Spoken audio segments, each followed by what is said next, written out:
7-year-old Cadence wrote this letter to her mother asking, "Does autism make me bad?" She said, "It said on the TV, if you're autism, you hurt people." Cadence argued that she was born with autism, but that doesn't make her bad. Through media portrayal and adult comments like those of British journalist Katie Hopkins, individuals with and without autism are influenced to think negatively about themselves and others with autism spectrum disorder. Treating autism as an epidemic is treating it like a disease or something unwanted that needs to be cured.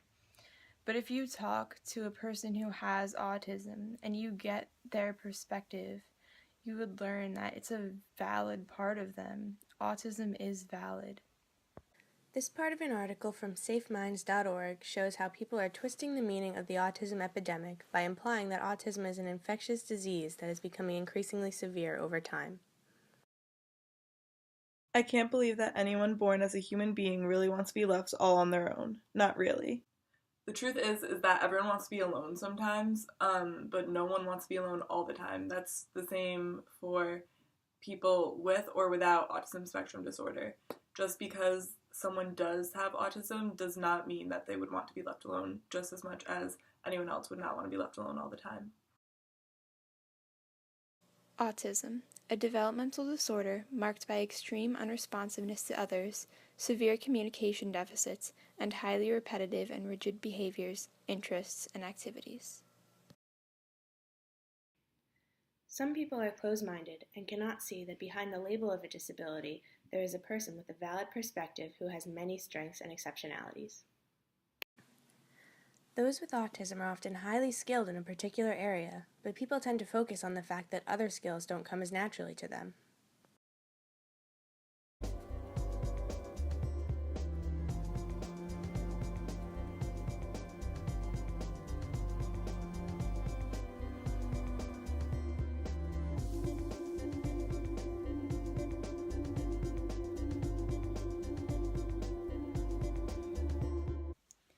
I was talking with a kid I babysit, a little boy with autism, about college, and he was asking me so many questions. Most of all, he wanted to know where my college was, so I told him, "Oh, it's about an hour away from where we live." But he wasn't satisfied with that answer. He wanted to know the exact address, so I told him, and once he knew that, he started giving me exact driving directions, teaching me how to get to my own school.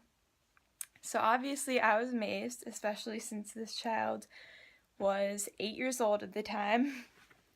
And I just love this story because beyond being absolutely adorable, it's a great example of how people with autism can have very different working minds, but sometimes it can work to their advantage and just amaze us. One thing I learned from working with a boy with autism is the amount of motivation that they have and the capability of learning. I remember being a junior in high school, going to physics class, learning how to build circuits, and having a very difficult time with it and not liking it whatsoever.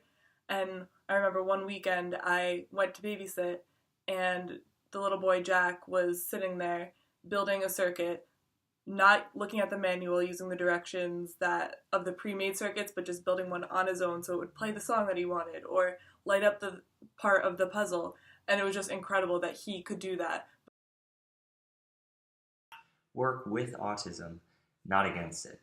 It's important to remember you're not trying to change who the person is. You're just allowing them to be successful.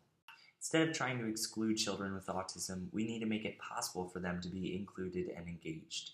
Having children with autism in a classroom is a positive experience for everyone. It allows for diverse perspectives and experiences to be earned. At an early age, children can learn not everyone is the same, but that's okay. So here are some tips and tricks for future teachers of students with disabilities. Keep the day structured for both students with and without disabilities. Children with autism especially love structure to their day. Number 2. Every child with autism is unique. You need to utilize those unique qualities about them to better give them a great learning experience. 3. Use various means of presentations. Nobody likes to sit through the same boring lecture every day.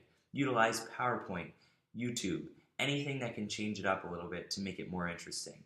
Number 4, you need to make instructions very clear for students. A lot of times they will get distracted and not understand what you're telling them, so make sure you repeat the instructions and make sure they all understand it. Finally, you need to avoid sarcasm. Students with autism oftentimes take things way too literally.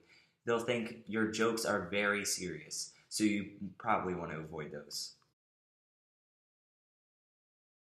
Autism is one of the most amazing kids I've ever met. Autism is not a burden. Autism is acceptance of everyone for who they are. Autism is intelligence. Autism is not a definition. Autism is not a limit.